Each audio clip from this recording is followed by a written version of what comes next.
Bom, voltamos aqui na TV Cidade. Muito obrigado pela audiência, você que nos acompanha toda quarta-feira. Se você pegou uma parte do programa, eu te convido a assistir às reapresentações durante a semana. Todo dia tem reprise aqui do Gente ESC na TV Cidade, Canal 6. Nós estamos conversando na noite de hoje com o deputado estadual Ciro Rosa do Democratas, que no último sábado aí fez aniversário. São 65 anos, 65, bem 65, vividos. Bem vividos? Qual o aprendizado, qual é a lição desses 65 anos? O que dá para falar? Olha, a vida, tu sabe que eu venho de um lar bem humilde. E na época, graças a Deus, já teve uma boa formação familiar. E que a realidade era bem diferente do que é hoje. Né? Você vê que até os brinquedos, quando a gente era criança, eram diferentes. Né? Era o tal de biblioquê que a gente ia na loja Renault. Sabe aquelas bobinas de papel? Tinha a mesma madeirinha ali. Que quando terminava a gente brigava por aquilo, né? Ou então latinhas e tal coisa. Então isso, os que podiam já compravam ele pronto. Mas já tinha um jogo de clica, um jogo de taco, futebol, pescar né, nos rios, tá entendendo? Então era diferente jogar futebol. Hoje não, você tem diversas opções. Né? Você vê que você tem hoje na internet mesmo, né? Quantos brinquedos ou envolvimento. Hoje a juventude ela se envolve muito, está presa né? E eu acho uma pena que você faz ali, amigos virtuais, tá, etc. Mas a convivência ela é muito importante. Né? Verdade. Né? Você acaba tendo uma série de amigos, mas que não quer dizer que tu nunca teve a oportunidade de apertar a mão. Não ter um relacionamento. Não é verdade? Né? Então, hoje o quadro é diferente. Mas a nossa cidade, que tinha uma economia, especialmente quando eu completava 18 anos, uma economia estagnada, e que a gente esperava completar a maioridade, porque você precisa de emprego. Né? Através do emprego, você tem um salário. Mesmo se você quiser constituir uma família, você tem que ter, tem que conseguir se manter, né? Se manter. E sou daquela época ainda que a gente fazia o exame de admissão, quer dizer, tinha o pré-ginasial. Né? Eu só tinha aqui o São Luís. E depois veio o Consul Carlos Renault à noite. Mas eram os dois que... Né? E tinha do Feliciano Pires, que é o colégio estadual desde 1919, né?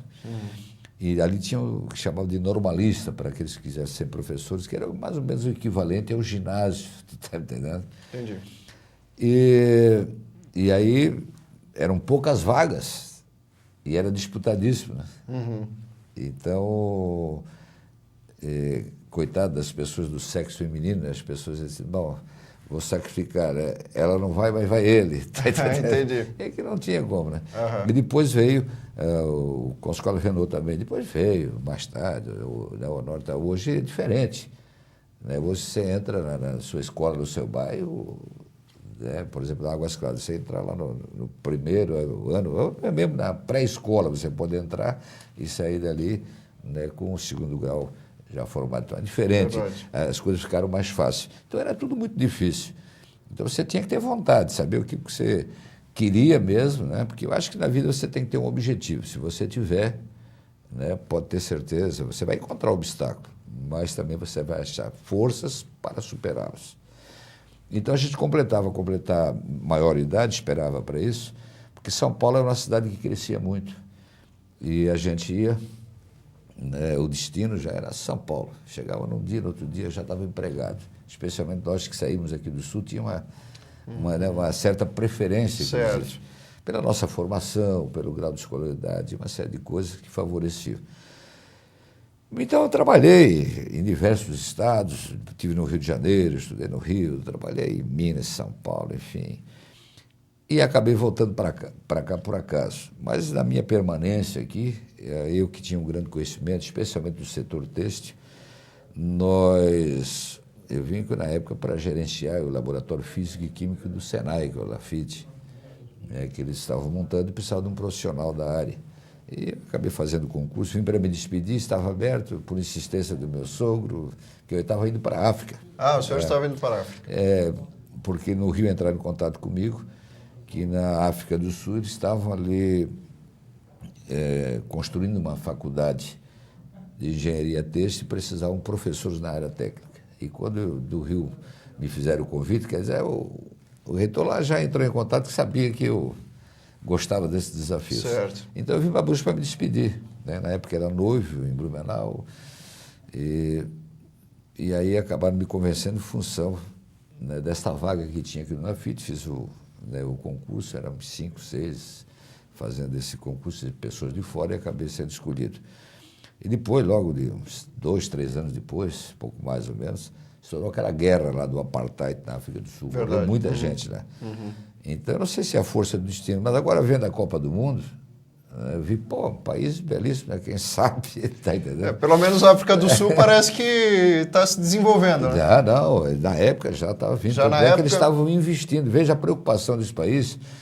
Quando você investe em cursos técnicos, que agora está se investindo, que eu sempre busquei, né, dentro da estrutura federal, não havia essa possibilidade, só curso de 3º grau. Eu tenho formação técnica, tu está entendendo? E todos que fizeram esses cursos técnicos, você sai da escola já bem empregado, com um bom salário.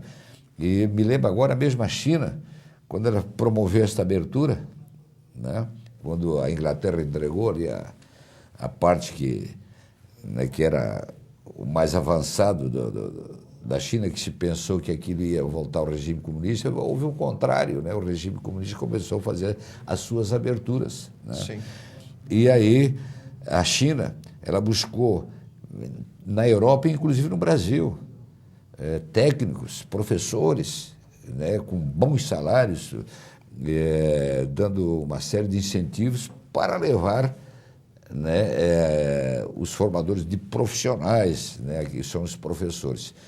Hoje, a China, 85%, né, dos cursos disponibilizados à juventude é curso técnico. Na China, isso. Na China, sim, porque e vê como ela cresce, vê quando ela começou, o produto chinês dizia, isso é porcaria, não era isso? Ela veio ganhando pela questão de preço, mas ninguém queria porque era porcaria. Hoje não. Hoje tem preço e qualidade, e até os caras estão vindo, porque ela investiu na preparação da mão de obra. Entendi. Né? Ela deu oportunidade, né, aos jovens poder, através da estrutura de governo, ter acesso a uma formação profissional, né, que viesse incrementar na prática o desenvolvimento econômico daquele país, que hoje, né, a China tem a maior poupança, tá entendendo? Né, nós é que estamos enfrentando dificuldades em função da política desse país. Por isso que eu falava no bloco anterior que é importante o governo federal, né, tomar medidas importantes para que buscamos a isonomia e sermos competitivos lá fora. Certo. Deputado, como eu prometi no final do primeiro bloco... Aí tu me falou da experiência 605 anos, né? Exatamente. Então, eu busquei por esse país afora, eu fui muito bem relacionado, eu tenho grandes amigos por todo esse chão brasileiro, conheço a parte agrícola também. Se fosse para definir em uma palavra os 65 anos, que palavra seria essa? Olha, eu diria trabalho. Trabalho. Trabalho. Eu não tenho hora para trabalhar. Né? E acho que, para mim, eu faço do trabalho um lazer. Entendi. Eu faço um trabalho, né, para mim, quanto mais difícil for o desafio, mais animado fico. É verdade. O desafio entusiasmo. Quando eu fui prefeito da cidade de Brusque, eu não tinha intenção de participar de eleições, nada, porque eu contribuía de uma outra maneira. Os amigos, né, naturalmente, me procuravam, então eu sabia que era muito difícil chegar. Só tem uma via, é a via democrática, através do voto. Certo. Mas eu não tinha medo, ao estar, né, e no exercício da função, tinha certeza que a gente ia introduzir algo diferente. Então, você vê a diferença que quando eu vim para cá, introduzimos para cá a malharia, a terceirização e viemos. Quando eu fui prefeito, buscou o poder público uma parceria com a iniciativa privada, buscando esses meios e mecanismos da agilidade para que o setor desenvolvesse, e Brusque passou a viver uma nova fase. A fase do desenvolvimento, da geração de emprego. Você vê que a nossa comunidade hoje ela é composta de pessoas, né, dos estados brasileiros, né, porque as pessoas para cá vieram em função dos empregos que foram oferecidos. Então, nós buscamos se ajustar de acordo com a exigência, nacional e até do mundo globalizado. Quer dizer, Brusque deu uma grande lição de vida. Se algumas cidades regridem ou regrediram, porque a cidade é feita pelo povo e cabe ao povo buscar essas alternativas, né? O povo ele tem que estar entusiasmado, ele tem que acreditar, né? E nós conseguimos introduzir, neste período, atraindo o capital de outros estados, de outras cidades, que optaram por Brusque, né, como um lugar seguro, um setor seguro para você fazer esses investimentos. Então, cabe sim ao povo. E me preocupa porque você vê que, assim que deixei o governo, nós crescemos a 32%. Agora mesmo, né, com essa situação que vive todo um país, eu me lembro que eu deixava na área industrial 6 empresas para ser instaladas, essas empresas não se instalaram. Uma que foi instalada, entendeu? Que acabou saindo, e os empregos passaram a diminuir. Esses são dados reais. Agora mesmo são 1.380 empregos que foram agora. Brusque era a 5ª cidade em consumo de energia elétrica.